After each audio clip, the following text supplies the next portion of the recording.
Bismillahirrahmanirrahim. Assalamu alaikum, dear students. We are studying mathematics for class 12 and it's chapter number 3, which is integration. Today is our lesson number 12, and in this lesson we will study definite integral, and we will solve some questions of exercise 3.6. This is what we have already studied, the definition of definite integral and how to find the value of the definite integral. These are the terms involved in the definition of definite integral. These are some fundamental theorems and properties of definite integrals which we have already studied in the previous lessons. So let's solve some questions of exercise 3.6. These questions are involved in your smart syllabus. This is question number 10, which is dx over x square plus 9. You have to integrate this from 0 to 3. This x square plus 9 is an expression of the type x square plus a square. 9 can be written as 3 square. So this is 1 over x square plus a square. You know that the integral of 1 over x square plus a square is 1 over a tan inverse x over a. Because a यहाँ पे 3 है, तो इसलिए हम 1 over 3 tan inverse x over 3 इसका integral आ जाएगा और इसको कैलकुलेट करेंगे from 0 to 9. The value of this function at the upper limit minus value of this function at the lower limit. 1 over 3 tan inverse 3 over 3 minus 1 over 3 tan inverse 0 over 3. 3 over 3 is 1 and 0 over 3 is 0. So 1 over 3 tan inverse 1. Tan over inverse 1, we know that it is pi by 4. And tan inverse 0 is 0. So 1 over 3 pi by 4 minus 1 over 3 multiplied by 0, and we get the final answer. 1 multiplied by pi is pi and 3 multiplied by 4 is 12. So pi by 4 is the definite value of this integral.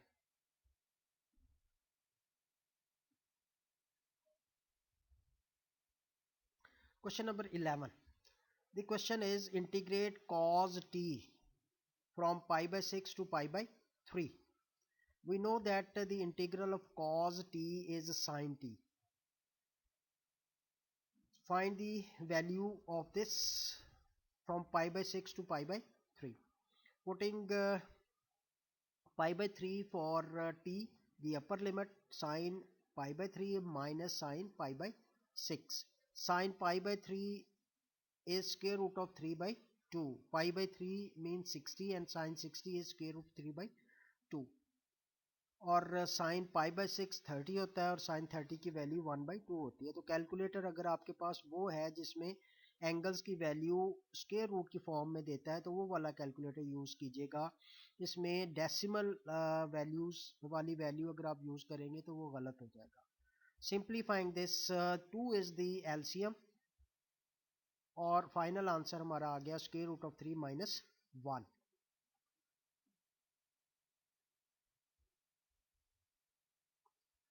Question number 15. In this question, you are asked to integrate cos theta plus sin theta over 2 cos square theta from 0 to pi by 4. अब देखें इसके numerator में दो terms हैं और denominator में एक ही term है, तो हम इस फ्रैक्शन को ब्रेक कर लेंगे into two fractions. cos theta over 2 cos square theta plus sin theta over 2 cos square theta d theta.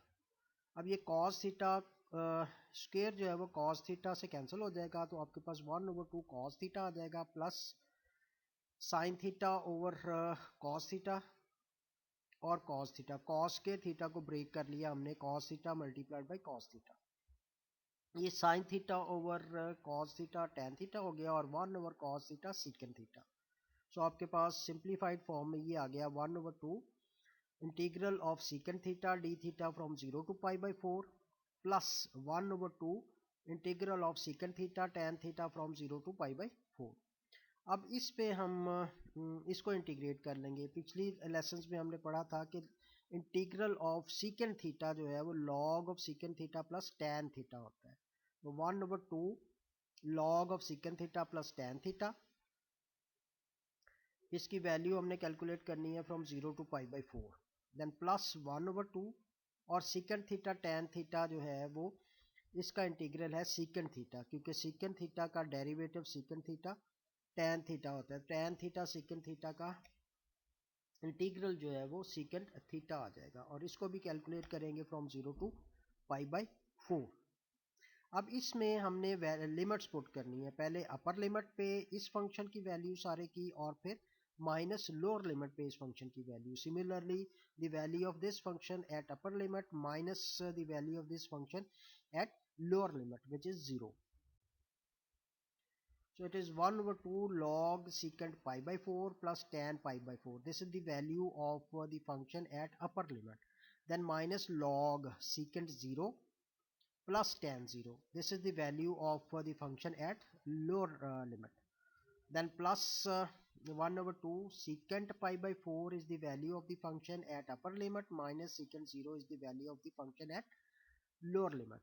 Simplify इसको कर लें, इसको सिंप्लीफाई करेंगे तो आपके पास 1/2 log secant π/4 square root of 2 के इक्वल आ जाएगा, क्योंकि कॉज π/4 1/स्क्वायर रूट ऑफ 2 होता है और सीकेंट कॉज का रेसिप्रोकल है, तो इसलिए इसका 1/स्क्वायर रूट ऑफ 2 का रेसिप्रोकल स्क्वायर रूट ऑफ 2 आ जाएगा। प्लस tan π/2 1 आ गया, माइनस लॉग ऑफ सीकेंट 0 1, क्योंकि कॉज 0 1 होता है तो इसका रेसिप्रोकल भी 1 के इक्वल ही होगा, और tan 0 is 0.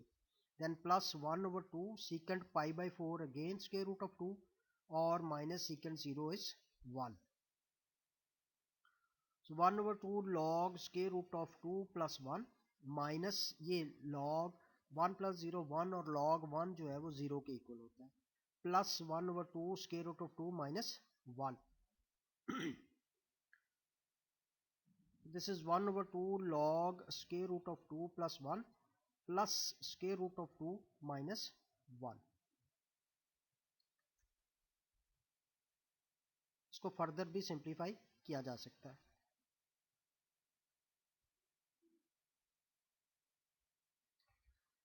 This is question number 16. You are asked to integrate cos cube theta d theta from 0 to π/6. cos cube theta को हम लिख सकते हैं cos के theta multiplied by cos theta.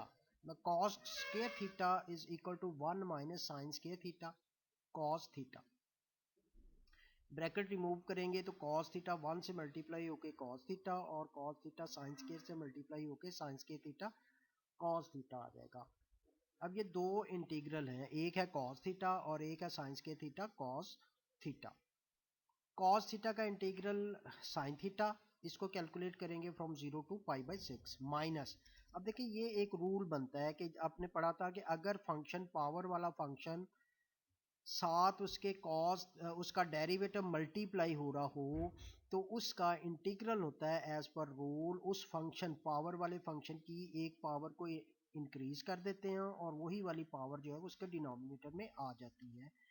तो इसको अगर रीराइट करें तो साइन स्क्वायर थीटा, अगर ये स्टेप ना भी करें डायरेक्ट नेक्स्ट स्टेप पे चले जाए तो भी ठीक है।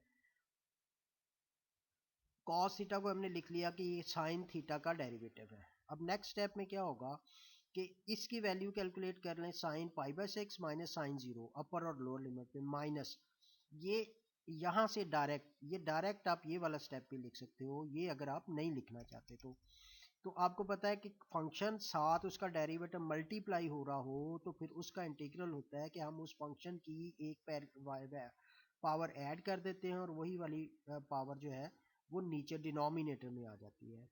तो अब इसको हम कैलकुलेट कर लेंगे, इसकी वैल्यू अपर और लोअर लिमिट और उसका डिफरेंस हो जाएगा, तो ये sine cube π/6 minus sine cube 0। Sine cube π/6 का मतलब है साइन π/6 का क्यूब, तो साइन π/6 की वैल्यू है 1/2 और उसका क्यूब आ जाएगा, माइनस साइन 0 0 होता है और उसका क्यूब आ जाएगा। इसे सिंप्लीफाई करेंगे तो हमारे पास आ गया 1/2 माइनस 1/3 और मल्टीप्लाइड बाई 1/2 का क्यूब जो है वो 1/8 आ जाएगा। एंड दिस इज 1/2 माइनस 1/24 और 1/24 जो है इसका एलसीएम दोनों फ्रैक्शंस की सब्ट्रैक्शन है, एलसीएम लेंगे 24 आ गया और 2 12 24 12 1 12 minus 1 12 minus 1 is 11 so 11/21 is the answer of this question.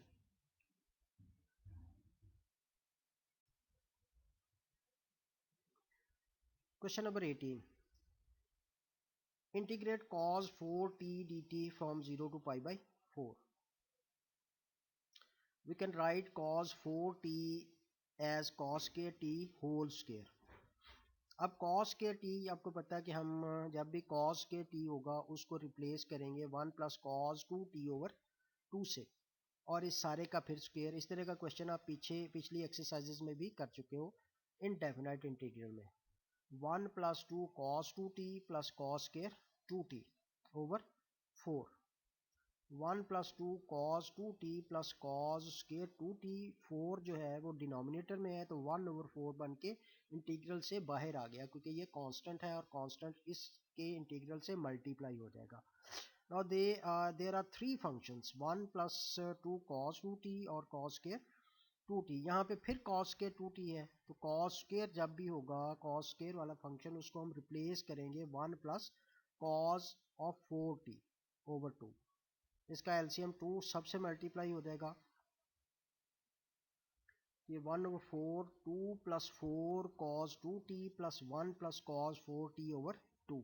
Again ये वाला 2 जो है वो बाहर जाके 1/4 से मल्टीप्लाई हो जाएगा और ये 1/8 बन जाएगा.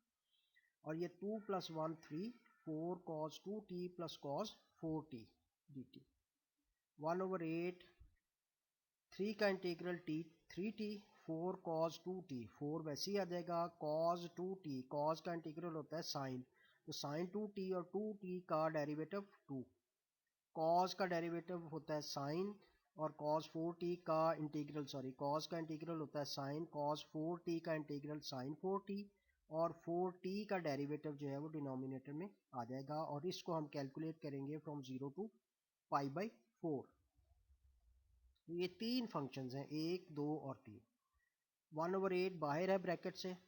3 t की वैल्यू पुट करें पाई बाई 4 प्लस ये 2 4 और 2 कैंसिल होकर 2 रह गया साइन 2 t की वैल्यू है pi by 4 plus sign 4 pi by 4 over 4 minus 3. अब ये होगी वैल्यू इस फंक्शन की at upper limit pi by 4 पे यहाँ तक और फिर माइनस इस फंक्शन की वैल्यू एट लोअर लिमिट 0. तो चूंकि यहाँ पे माइनस है तो अंदर बाकी सारी टर्म का साइन चेंज हो जाएगा. इधर भी 0 हो गया ये भी 0 हो गया और ये भी 0 हो जाएगा क्योंकि साइन 0 0 के इक्वल होता है. तो 1/8 ये हो गया 3 पाई बाई 4. ये पाई बाई 2 है. साइन 2 इंटू पाई बाई 4 का मतलब है पाई बाई 2 और साइन पाई बाई 2 1 के इक्वल होता है और 1 को 2 से मल्टीप्लाई करेंगे तो 2 के इक्वल आ जाएगा. और ये साइन 4 4 से कैंसिल होके पाई रह गया. साइन पाई 0 के इक्वल होता है तो दिस इज 0/4 और बाकी अगली तीनों टर्म जो है वो जीरोस के इक्वल है. तो इसको जब आप सिंप्लीफाई करेंगे तो 1/8 जो ब्रैकेट से बाहर है 3 पाई ओवर 4 प्लस 2 बाकी सारी टर्म 0 है तो ये 0 हो जाएगा. तो this is the simplified form of this. You can further simplify this. 1/8 इसका एलसीएम ले लें ब्रैकेट के अंदर 3 पाई बाई 4 प्लस 2 का एलसीएम 4 आएगा और 3 पाई प्लस 8 आ जाएगा. ब्रैकेट ये भी ब्रैकेट रिमूव कर दें तो you will get 3 pi plus 8 over 32.